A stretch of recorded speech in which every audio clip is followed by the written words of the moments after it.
Hello, everyone. We're back with a brand new story. Tonight, a stage-frightened understudy opens a dressing room that's been locked since 1923, and the theater decides the role of a lifetime needs a brand new leading lady. Enjoy the show. Take a good long look at this young man, because by the end of this story he won't exist. Not the way you see him now. His name is Daniel, 23. An actor with one small problem. He knows every line of every play by heart and forgets all of them the second an audience looks at him. So he rehearses like this alone at midnight for 2,000 empty seats, permanently the understudy, permanently invisible. But here's what Daniel didn't know that night. Standing in that empty theater, one of those seats wasn't empty, and something in the dark had just finished auditioning him. The letter found him on a gray, rainy Tuesday, thick cream paper, a golden swan, and one sentence that should have made him run: the Silver Swan position, understudy. The Silver Swan, the grandest theater in the city, and the strangest. A theater named after its own play, the play it has been trying to finish for 100 years. Every revival collapses. Lead actors quit without explanation. Directors ask for their names to be removed from the programs.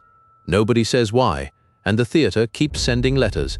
Daniel said yes before the rain even stopped. Of course he did. That's how every ghost story starts, with an invitation.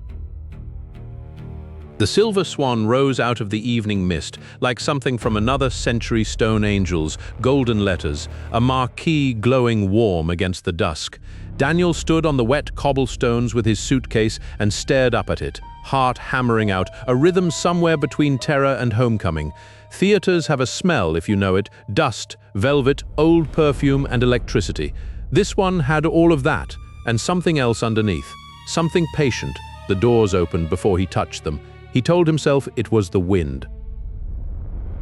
Backstage was a maze of brick corridors, prop crates, and hanging ropes, and Daniel loved every inch of it, until he reached the door. At the end of the dressing room corridor, one door stood apart. Dark wood, untouched by dust, sealed shut on its brass plate, a name polished by time itself: L. Gray, 1923. The air around it was cold, the way a held breath is cold.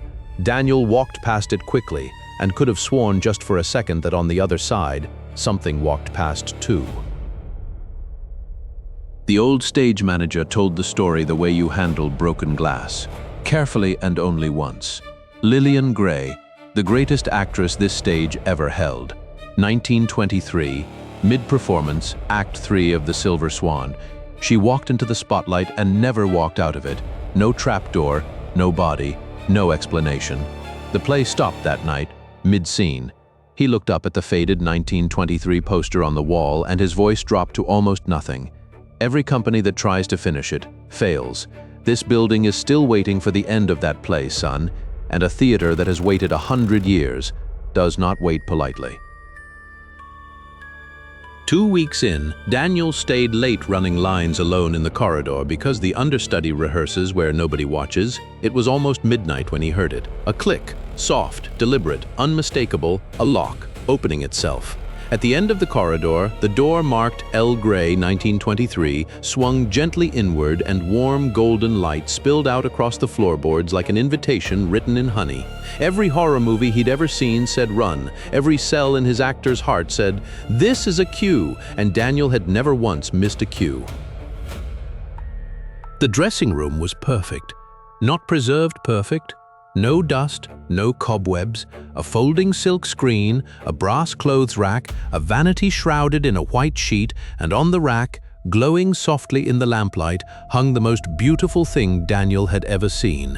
A silver stage gown from 1923, crystal beading like frozen starlight, and beneath it, fallen on the floorboards, a pair of long white gloves, as if someone had just let them go. On the chair sat a leather script binder stamped The Silver Swan. He opened it to the first page. One line handwritten in ink that hadn't faded in a century. The role must be finished, LG. He should have left. He reached for the gloves instead, just to touch them, the way you touch history. The moment his fingers met the white silk, cold silver light ran up his hand like frost climbing a window. Daniel yanked back, heart slamming, but the light had already sunk beneath his skin, and there, on the back of his hand, faint as a watermark, something new, a small silver swan, curled like a signature. The lamps flickered warmly, almost apologetically. Somewhere deep in the building, the stage settled the sound old theaters make when they've made a decision. After that night, the strangeness came quietly. Daniel started knowing lines he'd never learned, Odette's lines, the lead role. All of them, word perfect. He caught himself humming a melody from 1923 that existed on no recording. His hands began moving with a grace that made the choreographer stop mid-note. Have you danced before? No. Yes. He didn't know anymore. And the little silver swan on his hand grew a feather more distinct with every rehearsal while the play crept closer and closer to Act 3. The scene where Lillian Gray walked into the light and the theater began holding a breath it would hold for 100 years. Opening night, full house, and 1 hour before curtain catastrophe. The lead actress stood in the corridor, coat on, hands shaking, mascara ruined. This theater doesn't want me. You can all hear it. I'm sorry, gone. Just like 1923. The director sank against the wall, 100 sold-out seats collapsing on his shoulders. And into that perfect ringing silence, Daniel heard a voice calm, certain, and technically his own. I know the role. Every head turned, the understudy, the boy who froze. But the silver swan on his hand was warm now, and for once in his life, Daniel wasn't afraid. The dressing room received him like it had been expecting him all along. Behind the folding silk screen, he dressed and heard the impossible happen. The 1923 gown, tailored for someone else entirely, settled onto him like it had been sewn that morning, to his measure. To a measure he didn't have yet. Through the silk screen, the lamplight cast his silhouette on the wall, and the silhouette was already changing. Softer, different. He didn't look down. Some instinct told him, not yet. This transformation had an audience coming, and it intended to be watched. The spotlight found her at center stage, and the transformation finished in front of 800 people. Silver light rippled from the gown's crystals up through golden blonde waves that hadn't existed a heartbeat ago, and the understudy was simply gone. In his place stood a woman the audience had no name for, delivering Odette's first line in a voice like cut glass and candlelight. The crowd thought it was staging. The crew knew it wasn't. In the wings, the old stage manager slowly removed his cap, and the silver swan, every board, every rope, every light of it leaned in. What followed was the performance of the century, and she knew it the way a bird knows the wind. Every line landed, every gesture rang. The audience forgot to breathe as Act 3 arrived. The scene where the play had stopped in 1923, the line Lillian Gray never finished.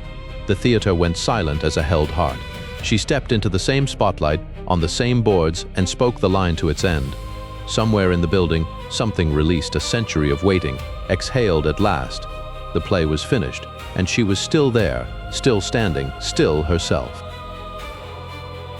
The curtain fell and rose and fell and rose. They wouldn't let her go. Roses rained onto the boards, 800 people on their feet, and not one of them able to explain what they'd seen, only that they'd never forget it. In the wings, the old stage manager was smiling through tears. "Miss Gray," he said with a little bow. She shook her head, breathless, laughing. Lillian finished her play tonight. I'm not her, and she wasn't.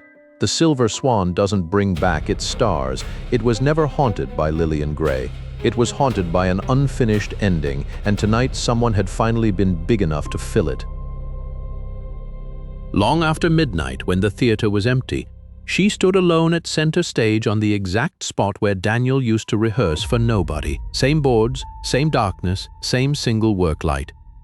But the girl standing there now filled the stage just by breathing. Her old clothes sat folded in a neat little pile by the wings, a brown jacket, a white shirt, a life that had always fit like a costume. The stage door stood open to the night air. She could walk out as no one or stay as the something this theater had made room for. She smiled. It was never really a choice. The next evening there was a new brass plate on the old dressing room door, bright, freshly engraved, catching the corridor light, Lily Gray. Inside, she hung the silver gown on its brass rack, with the reverence you give a partner after a dance. The vanity in the corner stayed exactly as she'd found it, shrouded in its white sheet, untouched. She never lifted it, not once. She didn't need to. "Actors check mirrors," she said, switching off the lamp. "Stars check the audience, and 800 seats a night told Lily Gray everything she needed to know."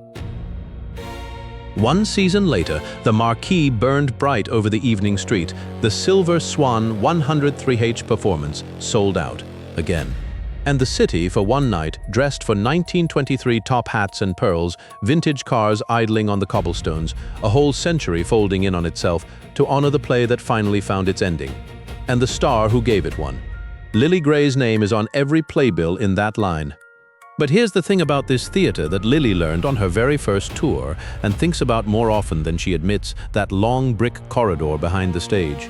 It has other doors, old ones, locked ones, and lately, at night, one of them has started to glow.